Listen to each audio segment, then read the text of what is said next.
Introducing Benny Goodman and his music.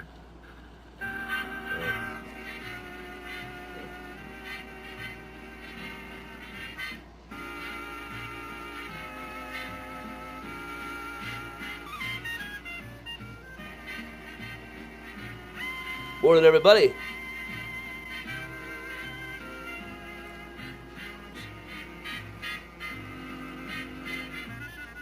Morning, Chris. Morning, Martin. Morning, Dina, Emily, and Timothy.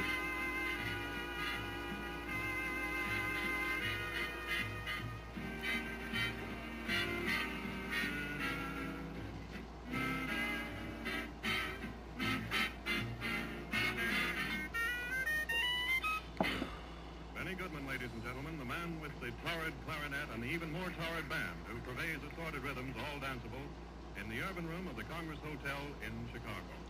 And first of all, one of Irving Berlin's greatest hits, Blue Skies. Hey, Susan. Hey, Kathleen. Hey, Octavio. Hey, Ava. Hey, Larry. Mary Rose. Hey, everybody.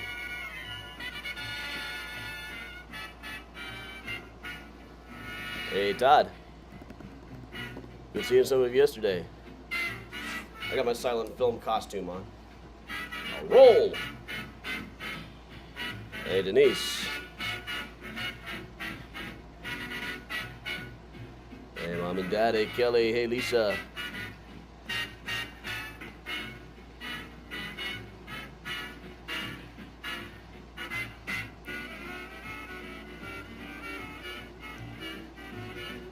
Hey, Julianne.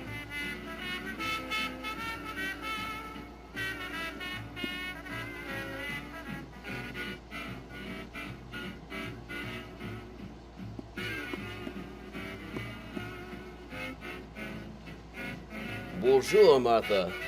Glad you stopped in. Know who else is from France? Is Max Linder, who will be featured in a short today.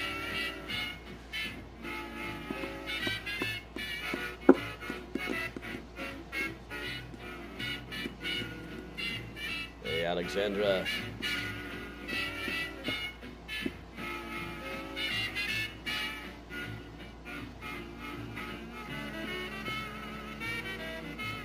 Thanks, Joyce. I hadn't so caught up with audio mixing earlier, I didn't have time to get properly set up for a tour.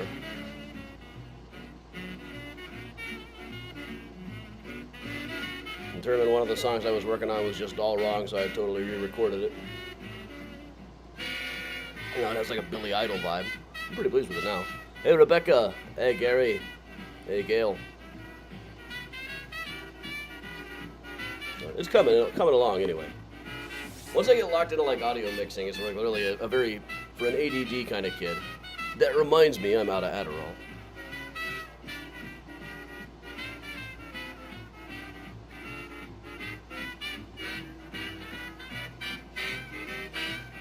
Nice to see you, Heather. Hey, Ann. Good morning to all the Mysterians. Hey, Kaylee. Hey, Grandma Bell. Hey, Karen, Jean, and Saugatuck.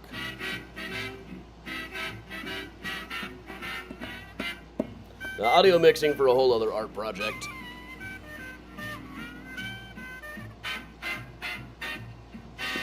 Good morning, Vicky. I don't know where Miles is at right now. I haven't seen him this morning much.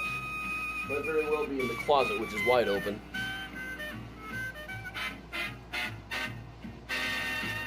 Susan, your students are getting quizzed on this, huh? I'm so sorry. I always hate to be the cause of homework. Hey, Diane.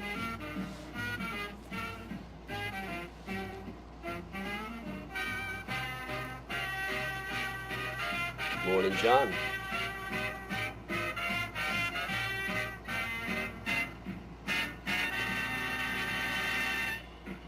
I think I got the Benny up kind of loud today, don't I? Hey, Kathy. Good morning all around. Hey, Cheryl. Hey, Maureen.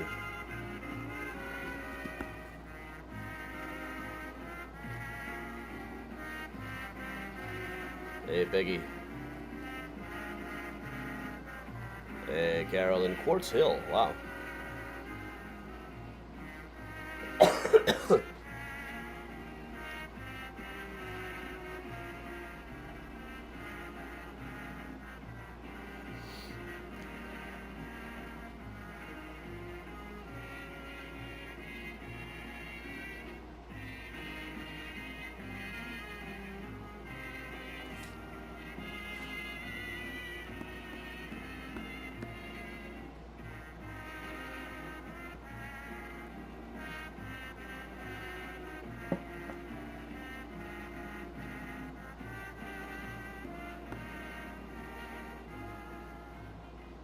Hey, Stevie, I put up a title card.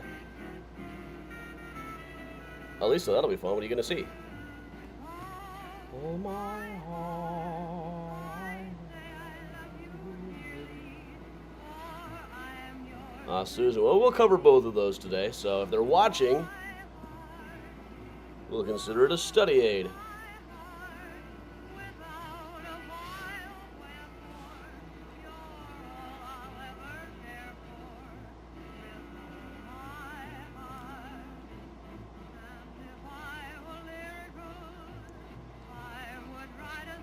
The Boob sounds like my kind of movie.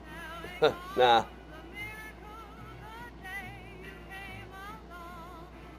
Is it that yellow kid Weil avoids boobs?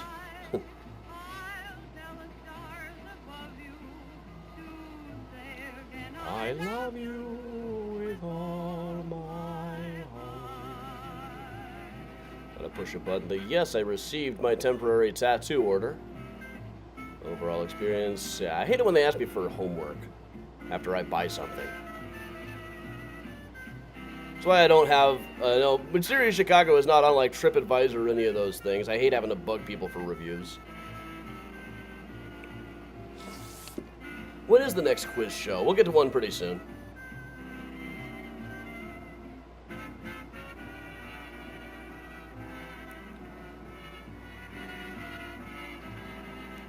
You're all I ever cared for with all my heart. Benny Goodman goes way back and gets a lot of rhythm out of Walk, Jenny Walk. Benny Goodman and his orchestra.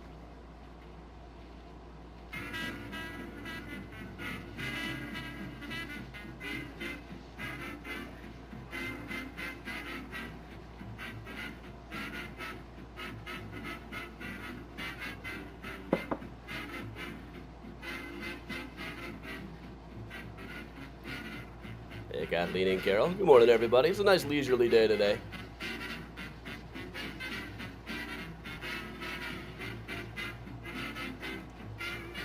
Nice small crowd. That's all right. We got plenty of big crowd days coming up.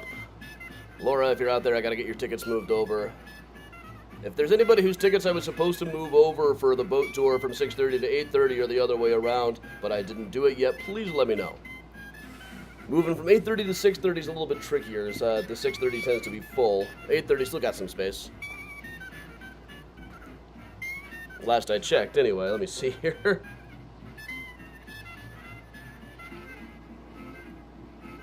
Let's see. Oh yeah, there's still plenty of space left on the 8:30. Is this refund request still a thing? No, I don't think that one's. I think that one's covered. Somebody just didn't get an email confirmation the first 10 minutes.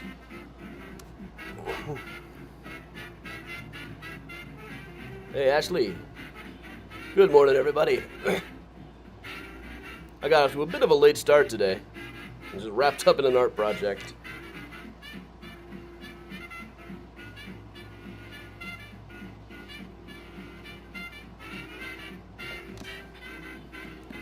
And today I have got to really get to work cleaning this place. Get the recycling out, put my laundry away, etc. Oh man, it's a mess in here. Well, I've broken even on the boats now, so it's all good. If it's not totally full, that actually gives me a little bit of breathing room, and that kind of helps. What we need to tell everybody is sign up for all those Mystericon tours. My tours, Mandy's tours, Layla's tours, sign up for all of them. Fill your days. This is a confluence of some of the greatest tour guides in the city, if I do say so myself, speaking of my friends. We're going to let Benny Goodman do one more tune, then we will get started properly, and I'm going to go close this curtain because it is giving this glare that drives me nuts.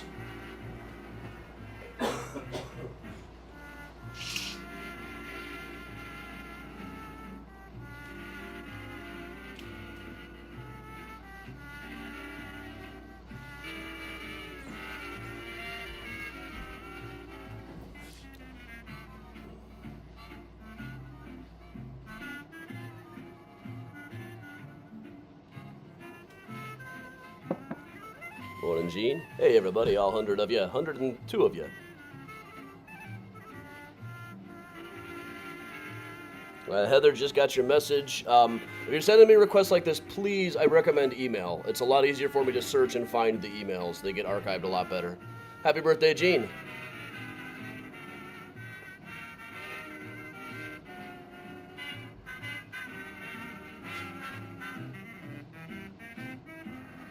Heather, I just got your message. I'll be doing some of the moving after this. The moving process is oddly time-consuming, but I will do it for anybody. Hey, Betty. Good morning all around. I should really have a copy of my silent film book out here. Do I? I do not.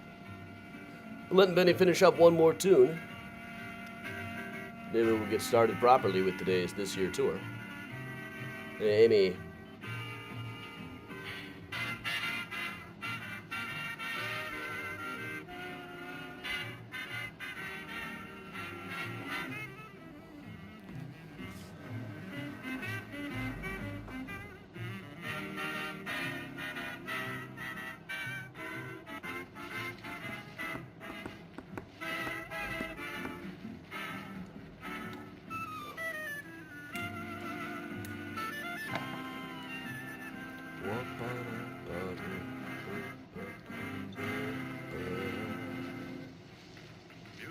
All right.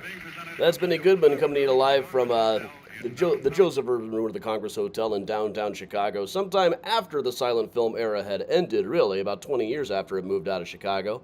But still, just about where we ought to be right now. So, all right, ladies and gentlemen, welcome along to Mysterious Chicago. It's Sunday morning. Lately on Sunday morning, I've been doing surprise tours. I don't pick out what I'm going to do till morning of. We tend to do things where I get generally low numbers to begin with. Like silent film has never been one of my biggest sellers. Who knew? Silent film just doesn't have that huge of a market anymore. This isn't one of my more lucrative ones, but it's one that I always enjoy doing. I love talking about this stuff. I love the films. But enough about that. Let's talk about me. I'm Adam from Mysterious Chicago Tours. I've been a tour guide and historian here in Chicago for going on 20 years now. I've got about a dozen Chicago history books out. I'm on the History Channel and the Travel Channel all the time. Author of such books as I Kissed a Zombie and I Liked It, Murder Maps USA, new from Thames and Hudson, and the brand new Graceland Cemetery book. But most pertinently for this one, Flickering Empire, How Chicago Invented the U.S. Film Industry, which I co-wrote with Michael Glover Smith, whose new film Relative has been making the festival circuit. It's a really good movie. You really ought to check it out. Well, one day maybe we'll get together and do another book. We really want to do a Bob Dylan book so we have an excuse to go into the archives in Tulsa. This may be the only time I have ever said that I wanted to go to Oklahoma.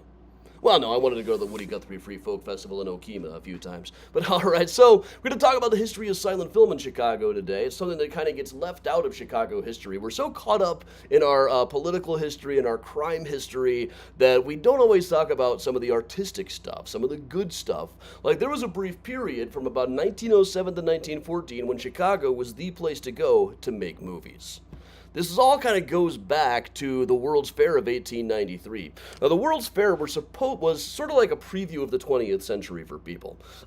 People got to see moving pictures for the first time. A lot of people saw light bulbs for the first time. People saw automobiles for the first time. This wasn't the first time that they'd been out and existing or anything, but people came from all over the country, from areas where you might not have actually seen things like this. So this was really supposed to be the introduction of Edison's great new invention, the kinetoscope. Now, Edison had recently made a lot of news by inventing the phonograph. And this just absolutely knocked people out. It's fascinating to go back and read the articles when Edison demonstrated the phonograph for people, recording a sound and then playing it back. The typical story is that he would record himself saying, "Mary had a little lamb," though there's anecdotal evidence suggesting that sometimes when the reporters came, he would just like utter a string of swear words into the machine and play it back. And they were just absolutely astounded by this. Now, as long as humans have existed, sound was ephemeral. Sound existed in one instant and then it was gone forever. The idea that you could capture this just blew people away. And of course, the next step was capturing moving images. Photographs had been around for a while, but photographs moving was a little bit different. So the kinetoscope was this device where you peer in, turn a crank, and you can see a little show. It was supposed to be debuted at the World's Fair. And there's some evidence that a prototype might have been out there for a little while. But the guy who was doing the actual inventing, W.L. Dixon, had a nervous breakdown from Edison working him to death, so it wasn't quite ready in time. But there were other devices that were shown around here. There was, like Edward Muybridge showed up with, now Edward Muybridge was a motion picture pioneer to begin with. He had tried to come up with a way to determine whether or not a horse ever had all four hooves off of the ground while they were running. So he had rigged up a whole thing showing the whole string of cameras to find out. And ended up with this thing like this that show, yeah, they actually are all four off the ground at a time. So he was present here at the World's Fair. Colonel Seelig, who would later go on to start Seelig Polyscope, was president at the World's Fair, and also even purchased the 3 replica Columbus ships, which Dave Barry called the Ninja, the Pina Colada, and the Heidi-Ho 3, which he later used in a 1911 color film that was 3 hours long called The Coming of Columbus. I believe there is a copy of it at the Library of Congress. I've never managed to see that one. I've said this before, but it's probably just as well. But the kinetoscope was not quite ready, but a lot of the people who ended up starring in the early kinetoscope stuff were people who they met at the fair, including a guy by the name of Sandow the Strongman. It was an early Ziegfeld find. He had been performing at the fair, wrote a whole book, which is really fun to read. You can't help but doing it in the accent. Like, people write to me and ask, "Can I be strong?" I say, "Yes, you can all be strong." So he was just shown posing. If you're not catching the homoeroticism of this, I don't really know what to tell you. Now, Edward Muybridge was at the fair demonstrating a thing that actually projected moving images onto the wall, which was a little bit ahead of its time. It was really just silhouettes. They didn't market it as moving pictures. They marketed it as Muybridge's Lectures on Animal Locomotion, which very few people really wanted to see. The belly dancers next door literally outsold it by 1,000 to 1. But it's interesting that you can see, like with this, and one can imagine that if Muybridge had been putting up his motion studies of naked people doing exercises, it might have been a bit of a bigger draw. Right from the beginning, movies figured out that you could always go for the lowest common denominator. Like one of Edison's earliest film clips, the early kinetoscopes, was called Seminary Girls, which is a very chaste thing. But any way you cut it, it's Catholic schoolgirls having a pillow fight in their underwear.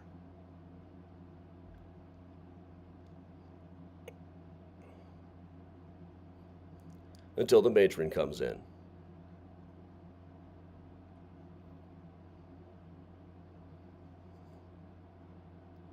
If you notice, if you look very carefully, they're also smoking cigarettes there.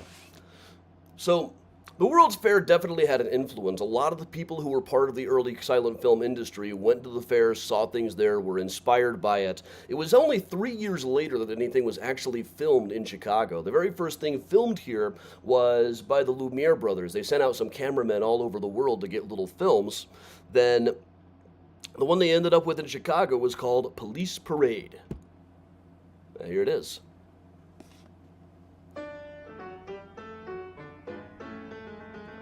And this is the movie.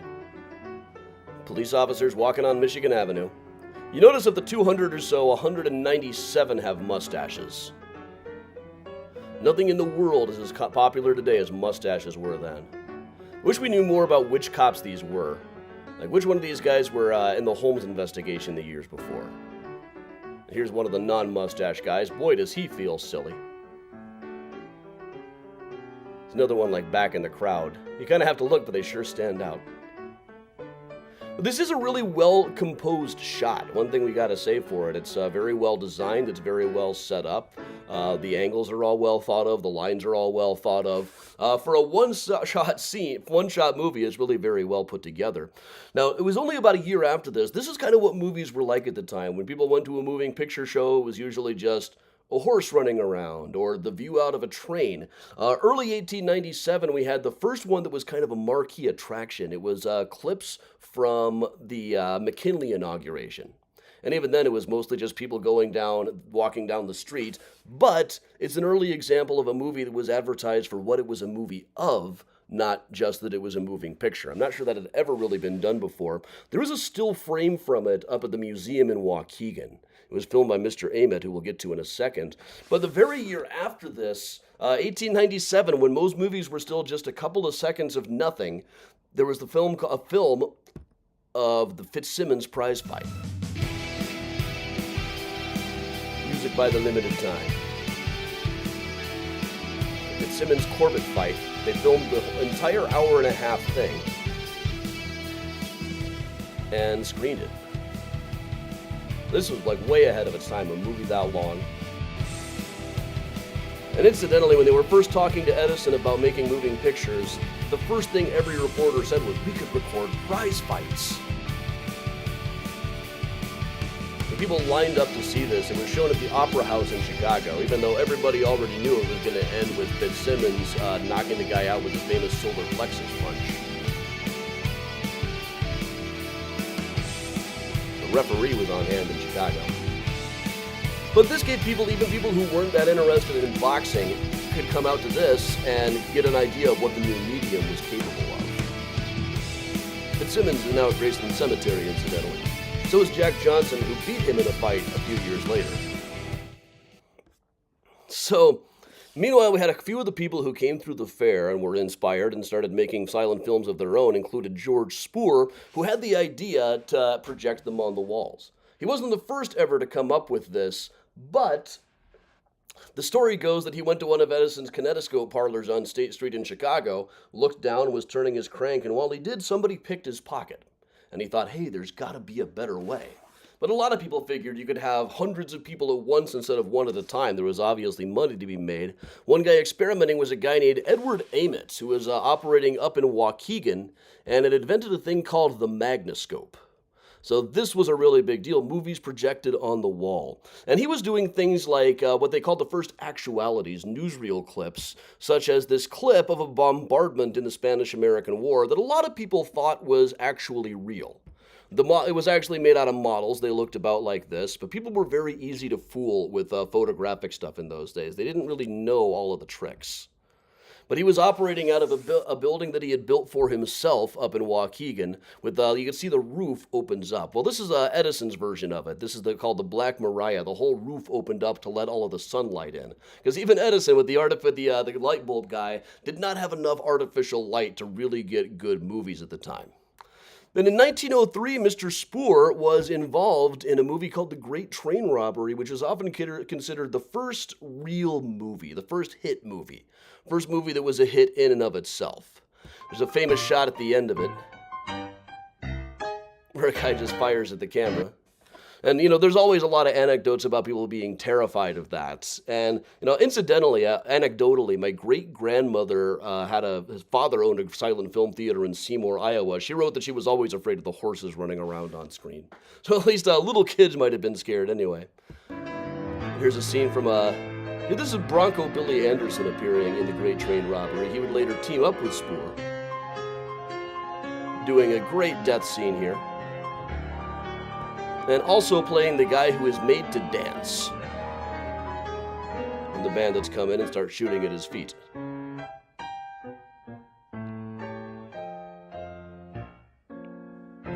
That is GM Bronco Billy Anderson, became one of the first real movie stars, one of the first cowboy stars, who later teamed up with Mr. Spoor to form S&A Studios, Spoor and Anderson, S&A. And these guys operated out of Chicago. Initially, they were on Wells Street, but then eventually they built a whole plant, they called it at the time, on Argyle, up in the Uptown neighborhood that is now part of St. Augustine College. But we'll walk on inside here.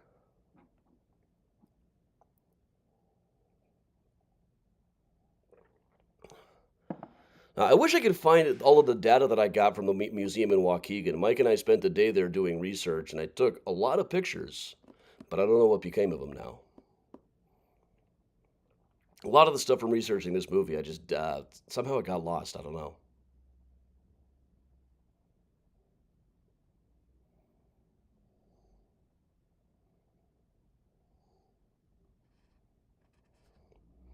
And Dana, while we're watching, I did get the new shot. It did not mess me up particularly. A little bit of brain fog and some congestion, which is more than I got from the other shots. But beats getting Omicron. Over on the other side of this is St. Boniface Cemetery. There's a charming story that Ben Turpin used to borrow flowers for props. And when he was seen putting them back, Mr. Spoor said, "Oh, well, that's a great idea, Ben. When we're done with the flowers, let's put them at the cemetery." And Ben said, "Well, hey, gee, boss, that's where I got them." So this building would have been, you can see the big doors here that would open to allow things like elephants to go inside.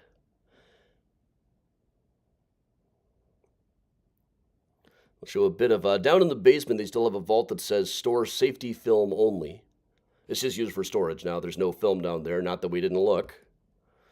And just recently, a few years back with Atlas Obscura, I arranged a screening of the Sherlock Holmes film that was filmed in this room. They actually filmed it, we screened it in the room where it was filmed with Layla providing live music. But they weren't the only people out here. There was also the Sealy Polyscope Company just a few blocks away with the Diamond S. They became chief rivals when they started filming together around 1907. They both came out about the same time. S&A's first film, their first hit, was one called An Awful Skate, which is just a guy roller skating around crashing into things. For this one, I had to go to the Eastman Museum in Rochester. They let me screen it, but they also just left me alone in the room, so I was able to come up with a bootleg edition that we can now show you right here. It's usually said to be Ben Turpin crashing into things, though in the one clear shot you get of him, it doesn't look like him to me.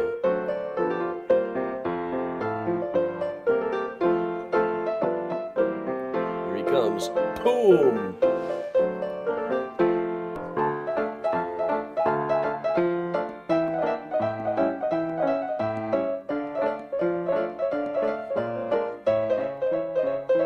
That takes a while to fall.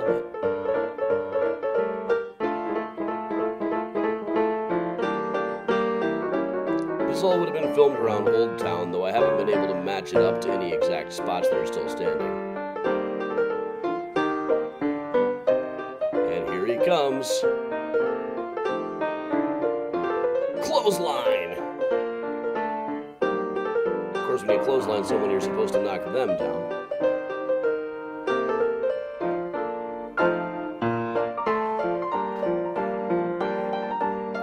There's a washerwoman that appears to be someone in blackface, so by all means, spank them for wearing blackface. When you see the wash tub there, you know what's going to happen here. Now, they don't have this timed very well. We would direct it differently today, but there he is.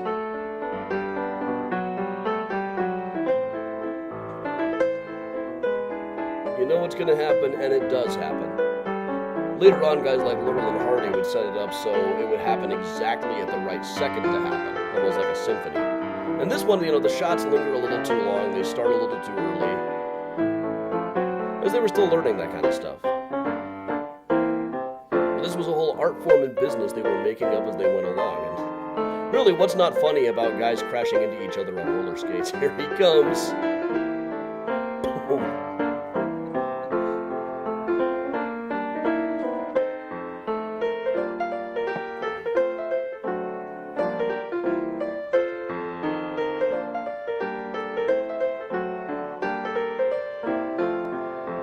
What's fun about this is I definitely get the impression that this guy has no idea how to roller skate.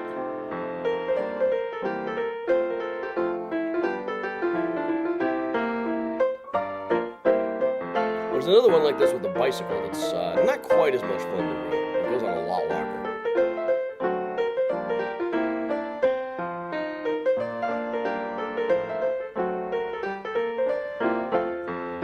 We should recreate this movie for TikTok. Shot-by-shot remake. I'll need a chicken. The kid just wandering around like he's not quite sure what he's supposed to be doing there. Yes, Eleanor, I'm sure they got hurt. It's like with pro wrestling. They plan all of this stuff, they practice all of this stuff, they know what's going to happen, but it's still going to hurt.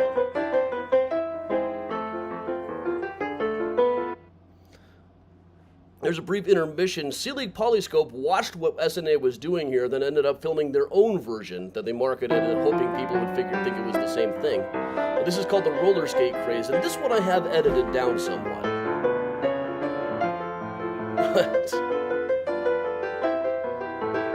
Yeah, you can make that hurt less, but you can't make it not hurt. And there's very little margin for error in this stuff, too. That's not really camera movement, that's just me. I was really just filming this for reference so Mike could see it. See a 3-card money dealer. You know what's happening here. Now this guy, I get the impression, is an accomplished pratfall artist. He knows what he's doing more than the other. And here we have again, you know, the pick a little, talk a little ladies with the live chicken.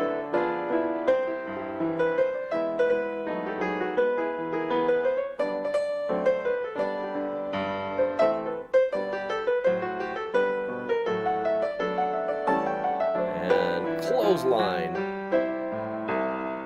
He's better at clotheslining than the other guy was anyway. At least this time his intended victims fell, not just him.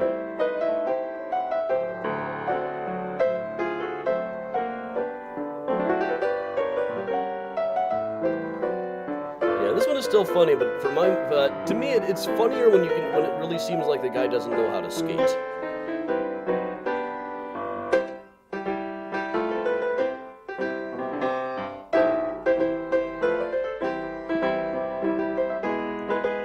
Shots are a little bit better composed here.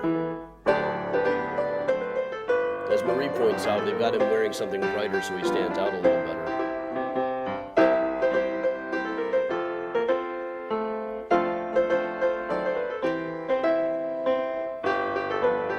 Of course, it was probably a lot clearer originally, too.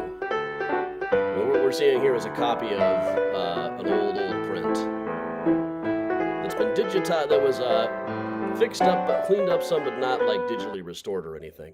But yeah, this is Ben Turpin. He was one of the first stars of SNA. He was in a lot of films for them. Every source says that he's the one in An Awful Skate, but it just doesn't look like him to me.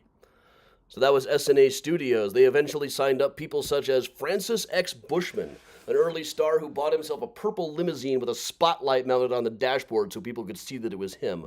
Bronco Billy Anderson continued to be a draw. Wallace Beery was a big hit, especially playing Sweetie the Maid. And this is, I always want to call this a soundstage. It's got what photographers call an infinity wall going all around. We wouldn't really call it a soundstage because they weren't doing sound. But that was generally their style, was these short, funny clips. They didn't really experiment too much beyond that. Here's one of the other others from 1909, Mr. Flip. This is sometimes credited as the first pie-in-the-face cake, and the guy really deserves it. Here he is harassing a store clerk.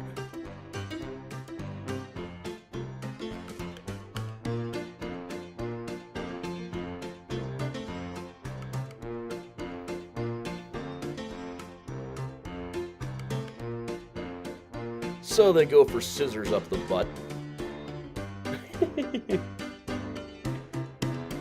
You know, he'd be like, I'm going to Yelp to give you a 1-star review. And their managers would probably be genuinely mad about it. Here he is harassing another person.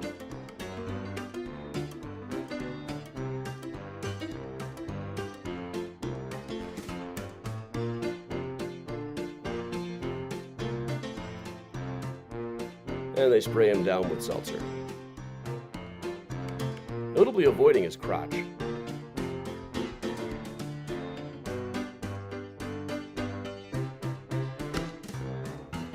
I like the background view out the window that we've got going here.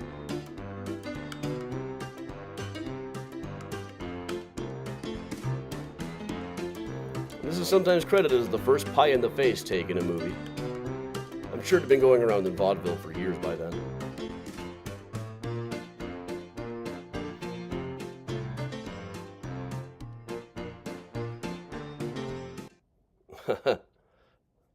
Now, eventually, urban legends would grow up around the silent film business in Chicago. If you tried to rent an apartment in Uptown, there's at least a 50% chance they've told you that Charlie Chaplin used to live there. There's this whole gorgeous street called Castlewood Terrace, which is usually said to have been where all of these stars lived, though nobody's ever established that one of them actually did. Still a neat-looking street. And just up the road was Selig Polyscope. Well, just down the road a little bit. It was a little bit south near Byron and Claremont. This is their Diamond S logo. And this is what their plant looked like initially. You can see they've got like a whole sunroof up over here. Half of the building is made out of glass to let more of the sunlight in. There's another version of it. This is before they built that one. They just had an entire building that was all glass. And this is where the building is now. If you know where the glass was, you can kind of see the bones of it. It's all condos now, because of course it is. You can kind of see like the lines where the bricks get darker, the bricks get lighter.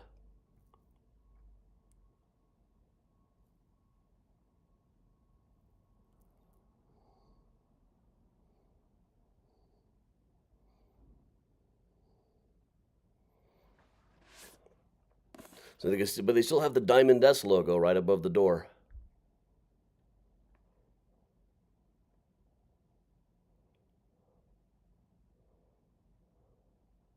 At one point, before these houses were built, this whole block was Selig Polyscope. They had a miniature mountain range, they had an artificial lake set up, everything they might need. And here you can see where the bricks are a bit of a different color, where there used to be glass. On the inside, when we went to visit the place in 2011, they had a lot of film reels up. Nobody there really knew what the history of it was. They knew it was something to do with silent film, and the rumor among residents was that Charlie Chaplin used to own it. Of course. But up from the roof, you could see all this whole place. All of this used to be Selig Polyscope. And out in the basement, they still have an enormous water supply, probably because it used to be filling up an artificial lake. Now, Selig Polyscope did a lot of humorous shorts the same way that SNA did, but they also got a lot more creative. They were a lot more willing to try new things. They tried color films, they tried different actualities. They are also credited with showing the first black kiss, which we thought when we were researching this, the clip was lost. We thought it was lost and probably just as well. We kind of assumed it was going to be some broad raging stereotype or people in blackface, because, you know, it's the 19th century. But it turned out it was discovered after the book came out, and it turned out to be a fantastic clip.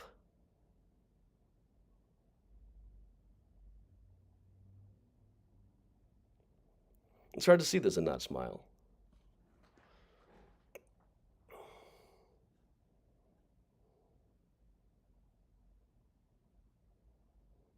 But as partially the way to compete, SNA started booking up bigger and bigger vaudeville stars. Their biggest grab was getting Charlie Chaplin. Now, Charlie Chaplin was brought in. Here he is between Bronco Billy and Francis X. Bushman, standing there outside of his costume. He's kind of hard to recognize. But he came to Chicago because they offered him a big enough advance. Then he spent his whole first week trying to find Mr. Spoor to get the advance and trying to adapt to their way of doing business. After a day of filming, they would just screen the negatives instead of doing a positive print, which Chaplin just hated. They also tried to give him a script, and he got all huffy, well, I write my own pieces. So he ended up making his own film called His New Job. He only lasted about 3 weeks in Chicago. The whole time he just crashed on Bronco Billy's couch. The one thing everybody remembered about him was that he was too cheap to get things like an apartment or food. He would try to gamble to get other people to pay for his food. Here's a bit of a clip. Now, in the background there on the stenographer, that's Gloria Swanson, who would later be a huge star herself. I'll just show some clips. In 3 weeks, Chaplin wrote, directed, starred in, and filmed and edited this whole movie all by himself.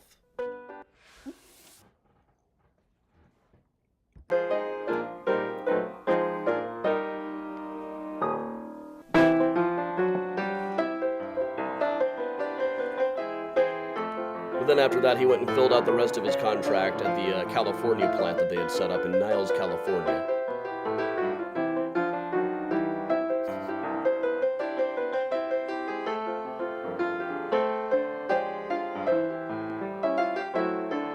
Yes, they had faces. They had the eyes of the world, and then they wanted the ears, too. Here's the clip I especially like where Chaplin tries to saw a guy's butt off. This probably would have run afoul of Major Funkhauser, the city's official film censor at the time, who was later found to be charging audiences to watch private screenings of the stuff that he clipped.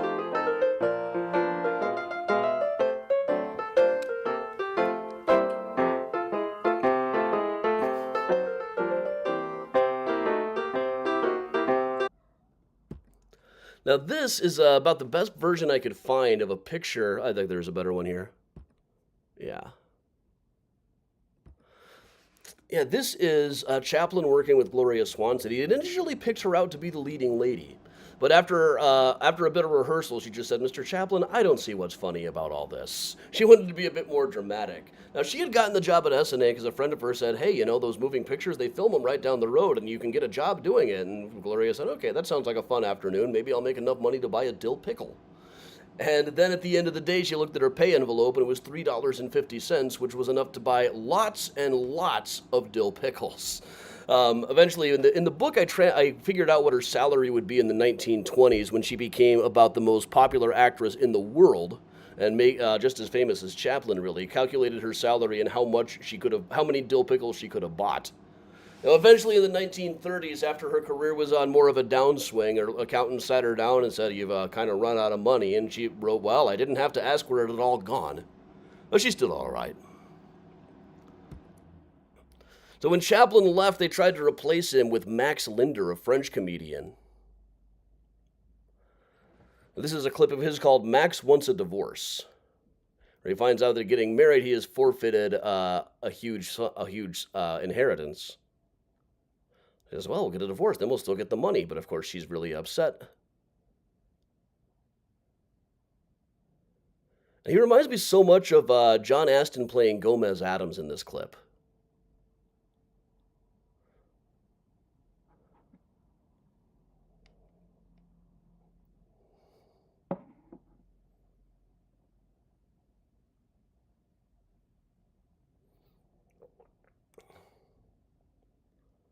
But Linder was suffering from ill health and didn't become their answer to Charlie Chaplin like they'd hoped. They spent a lot of money on him, but never really had a huge hit.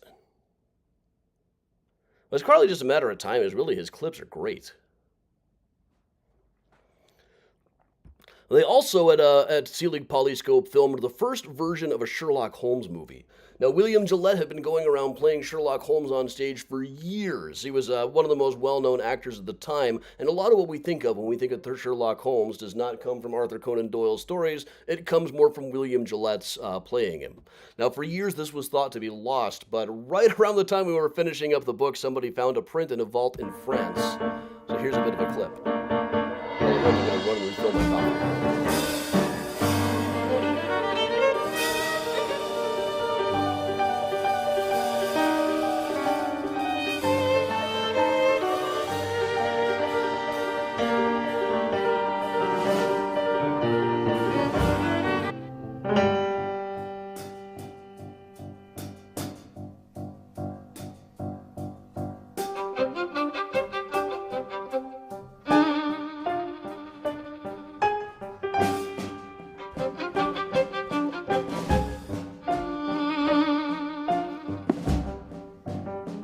Now, whether this would have been tinted when people saw it in 1916 is a bit of a question.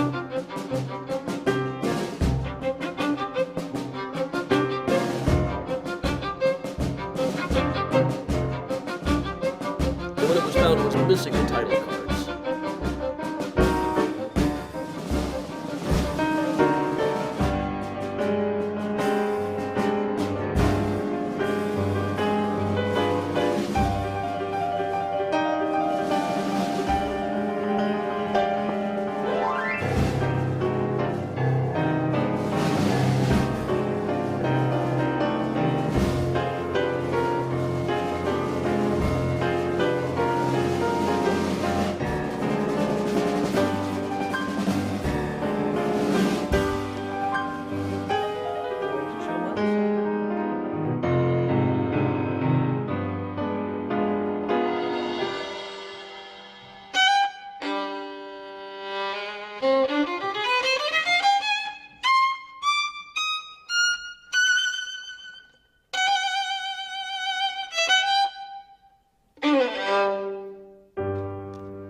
Cigarette instead of the pipe. Blasphemy. It isn't even as serial as it become kind of common. Now, part of what made me want to do this was thinking about serials. Selig Polyscope really pioneered the serial. Before The Perils of Pauline, they had their own The Adventures of Kathleen. Now, I was thinking of this the other day because I saw about half of the new Jurassic Park movie, and it reminded me of The Perils of Pauline. It's like dinosaurs chase him into a plane. They get off in the plane, the dinosaurs knock the plane out of the sky. They land on the ice. They get out of the plane, fall through the ice, and a dinosaur chases him in the water. It's like all they need is a dinosaur to tie him up to the railroad tracks or something. But The Adventures of Kathleen started out as a novel. It was serialized in the Chicago Tribune, and in 1913, this made people think, there might be something to this whole motion picture thing. Maybe it's not just short little clips. Maybe we could do great dramatizations of great novels too. So there is just one clip, only the first episode of The Adventures of Kathleen, starring Kathleen Williams, survives. She did a lot of jungle movies, a lot of movies where she would star alongside a leopard or a tiger. Also one of the very first actresses in movies to say, what I really want to do is direct. And eventually she did. She was not the first woman to direct films, but one of the first anyway. Here's a bit of a clip of The Adventures of Kathleen. I'll try to remember what the plot was here. They get a letter from their father, who has been off in the exotic part of the world where silent film adventures up to Indiana Jones took place.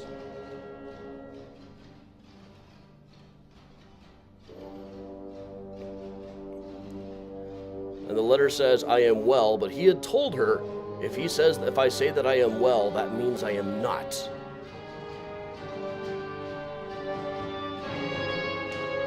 She immediately starts looking at the timetables. Like, I've got to get to the country where he is. He must have been kidnapped by Prince Umbala.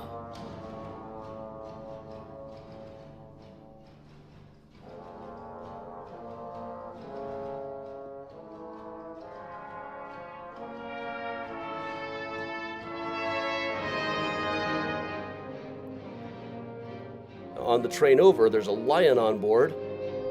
And the lion gets loose. Luckily, Kathleen knows what to do. She's good with lions.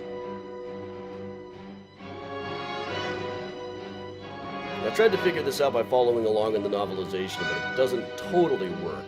And here's her father imprisoned by the prince, who of course wants to marry Kathleen. Very realistic stones.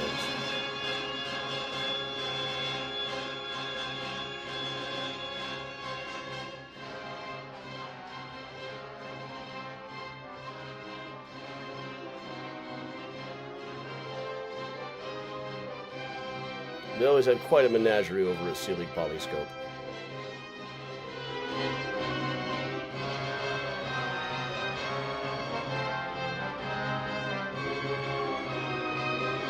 Heather, I'm not sure. I think I put the music under this myself. This wouldn't have been original.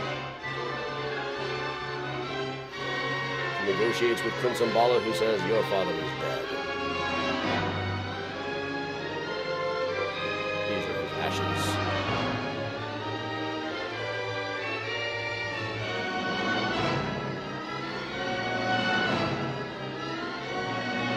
She knows it is all part of his evil plan. But what happens next? You'll have to read the book, because the second version of the film doesn't survive. Now, as the Selig Polyscope and SNA moved out to California, what sort of took over for a while in Chicago was early black cinema. This is Luther Pollard of the Pollard family, who were the first black family in Rogers Park. And it was noted in his obituary, he died at the age of 99. Wow, he's over. Their family is over at Rose Hill Cemetery now. He had formerly been in charge of Ebony Films, opened in 1916. Generally credited as the nation's first black movie company. It's always hard to call anything the first anything. What they made was generally shorts, humorous shorts like this one, The Two Nights of Vaudeville, which was highly controversial at the time. A lot of people thought that it showed unflattering ethnic stereotypes. But you could argue just as well, if white people could do slapstick, why couldn't black people do slapstick?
Well, this is kind of like the way that we rise and fall with what we consider acceptable and what's considered problematic.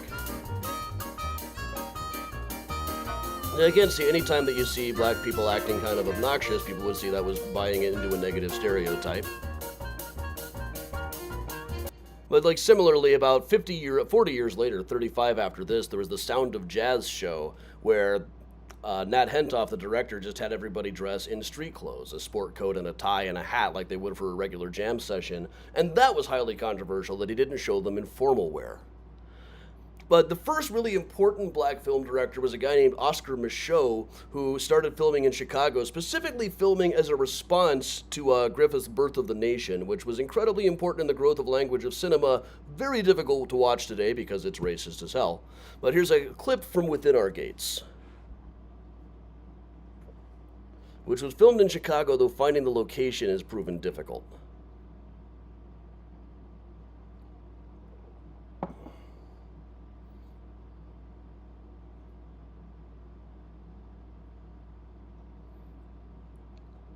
But this was a full-length motion picture, touching on some very modern themes.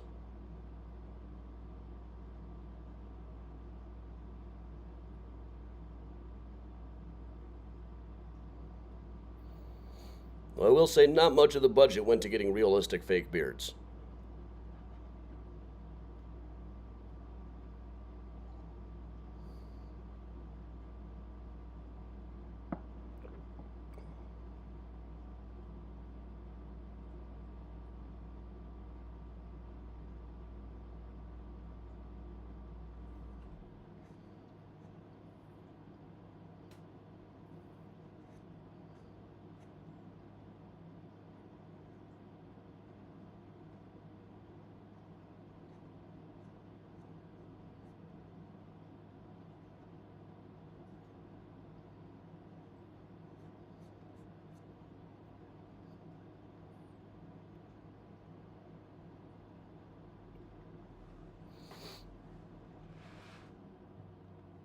Oh yeah, Birth of the Nation was thought of as horribly racist even at the time. This is why Micheaux made this.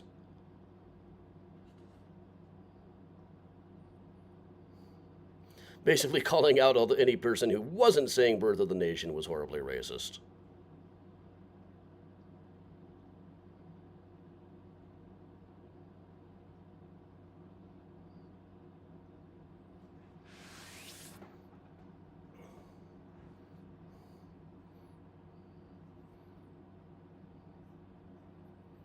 It's to close on something a little bit more amusing, and one that I'll be talking about quite a bit coming up on the haunted history tours over at the Lincoln Park Zoo all next month. I'm just going to show a TikTok. We're going to move ahead in history, the early days of television production in Chicago.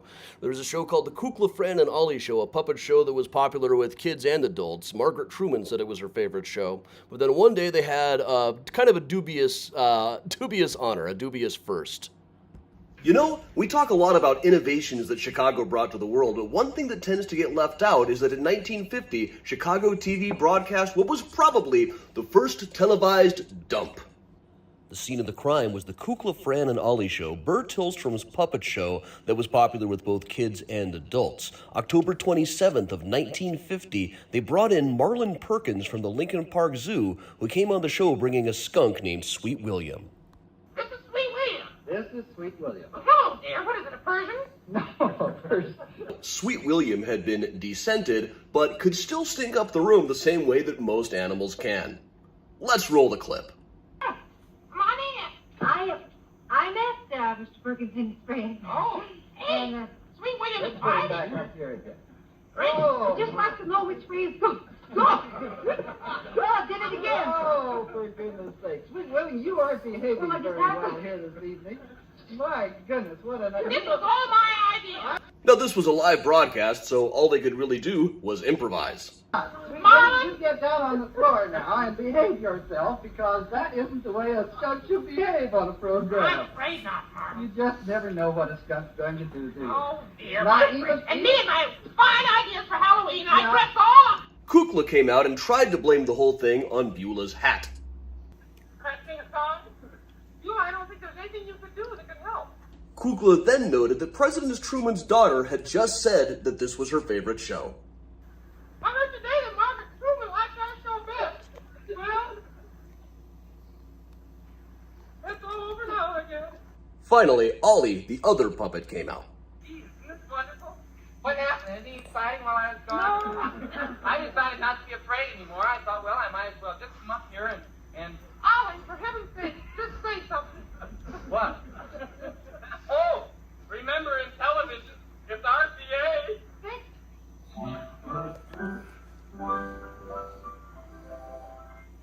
And Burr himself closed out the show.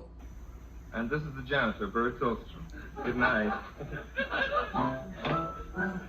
This actually made national news at the time. One paper even said that animals should now be screened for subversive tendencies. So remember, Chicago didn't just bring you the first Ferris wheel or the brownie, we also brought you the first televised pooping. Yay! And yes, Kristen, this was one that got me some nasty letters from people who thought that everything about Kukla, Fran, and Ollie should just be a nostalgic overview for boomers, and how culture was so much better back then. But all right, everybody, quick plug for the upcoming stuff. Most of the in-person stuff here is already over, but Thursday night, our big virtual tour will be Mansions and Mysteries in Chicago's River North. It's so much clear today. It's very bright outside. Next in-person one that is for sale is Mystericon coming up. We've got September 30th, the boat cruise, just about full right now. But Mystericon, all that weekend long. If you're on the Mysterious Chicago Regulars and Miles Fan Club Facebook group, they'll have everything you need to know right in there. I've got tours, Mandy's got tours, Layla's got tours. If they aren't sold out within about a week or so, we're going to put them up to the public, so they'll be available for everybody too. So I want to make sure their tours sell out. And with that, everybody, I will put the Benny Goodman back on, and we will just hang out like we always do. So thanks for joining me, everybody. I'm Adam for Mysterious Chicago Tours. Here is Benny Goodman.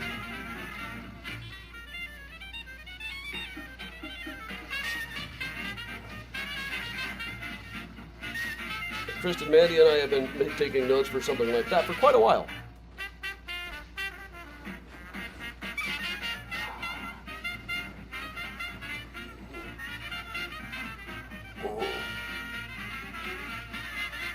Here's Miles.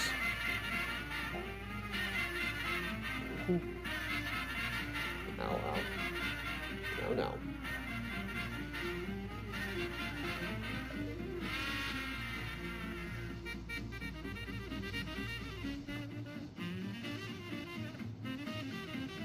Here's our little guest star.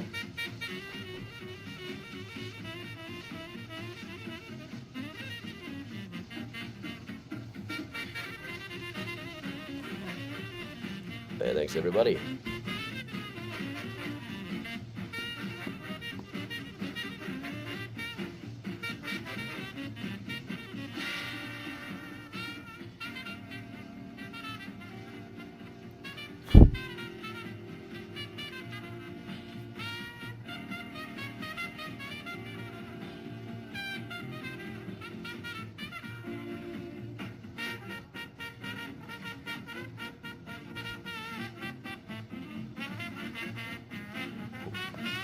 Now, Miles is not getting the recycling taken out.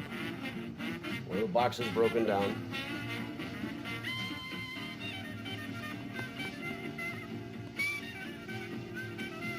Now, there are also two modern Perils of Pauline movies. There's one from the 40s that the song at the beginning sticks in my head, but it's not great.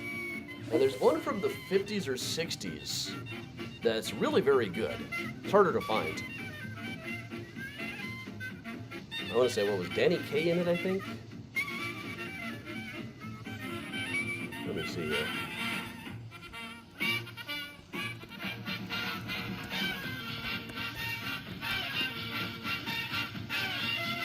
Yeah, this is 1967.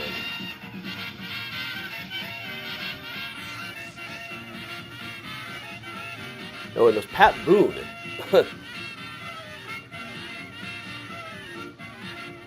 It's really a kind of a fun picture in the Mad, Mad, Mad, Bad World vein.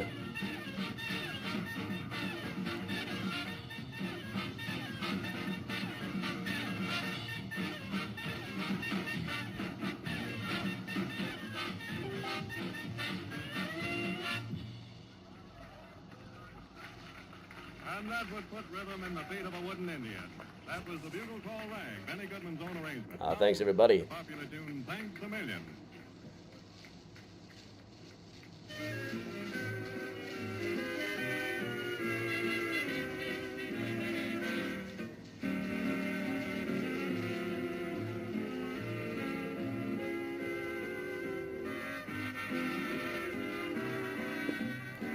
Have a good Sunday, Lisa.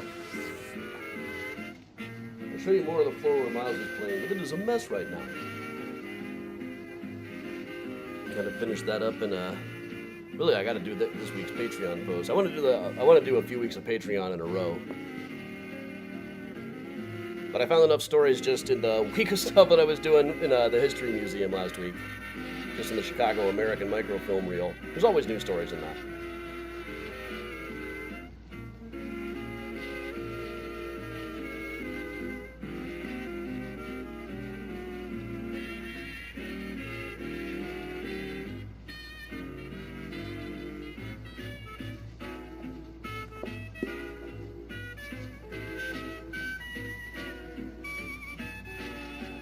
Well, Octavia, the first pie in the face wasn't by circus clowns wouldn't have been filmed anyway. I'm sure to be going around on stage and in vaudeville for as long as there's been pies.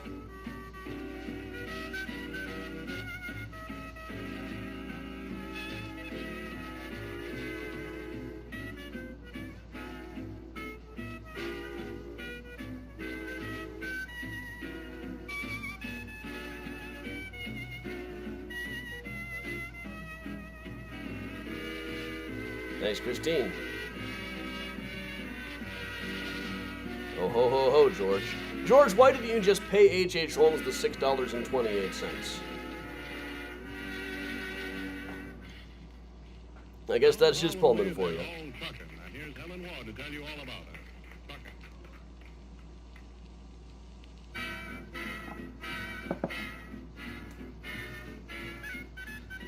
I'm gonna get this vest off. It's hot in here. No, there will probably be an earlier morning mini tour on Tuesday. It's at 10 o'clock. I'm doing a private group at the cemetery. They wanted to pay full price for a shorter than average tour, so okay, yeah. Ooh, Girl in the Red Velvet Swing on Tuesday on TCM.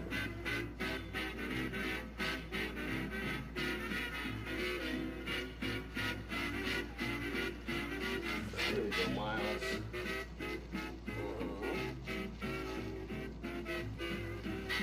I think Priya's in bed, B.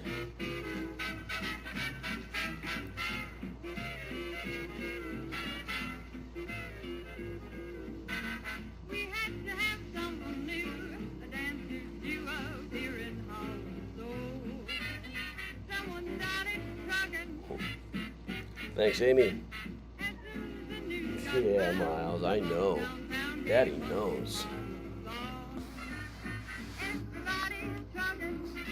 Bright light, bright light.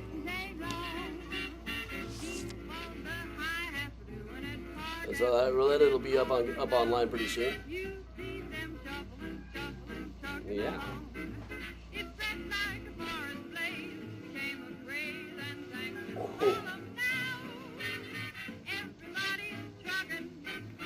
I watched some of the early clips. He looks so little. Little Miles grew up right before our eyes.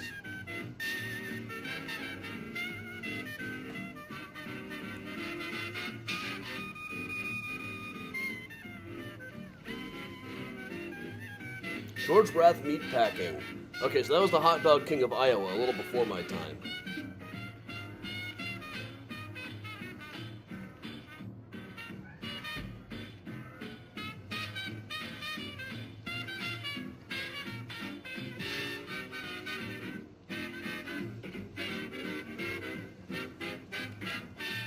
All right, we'll let Benny go on till top of the hour.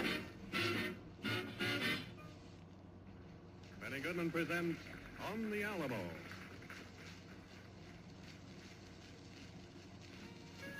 Now, I'll tell you, I haven't been up by Galaxy's Edge in a bit.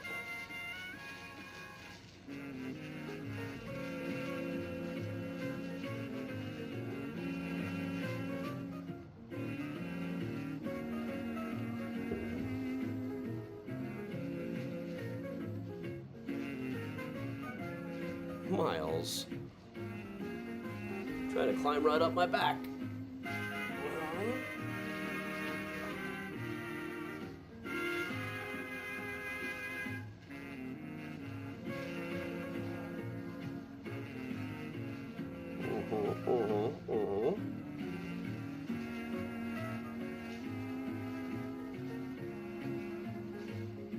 Well, that's a good shot of you there, Miles.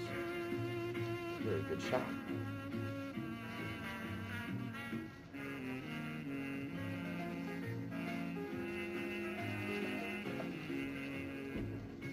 All right.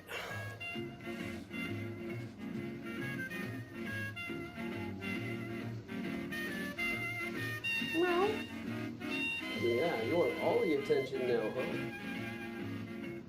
All the attention.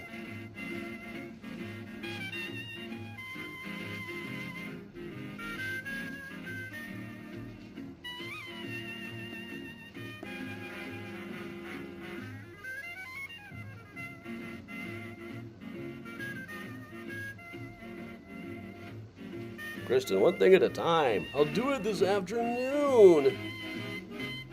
We'll let Benny finish up this tune.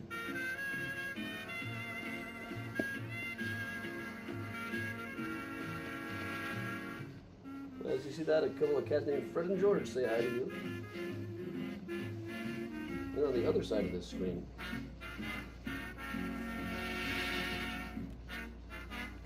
Over just a bit without showing too much of the mess.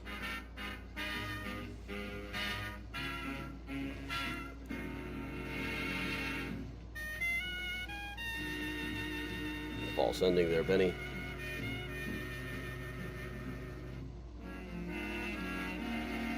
Have a good Sunday, Heather. I'll get your tickets moved over.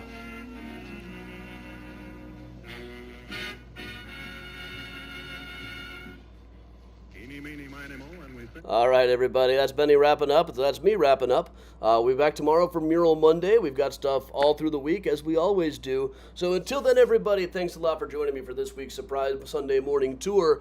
And until next time, stay safe, stay strong, stay cool, go Bears, and stay spooky, everybody.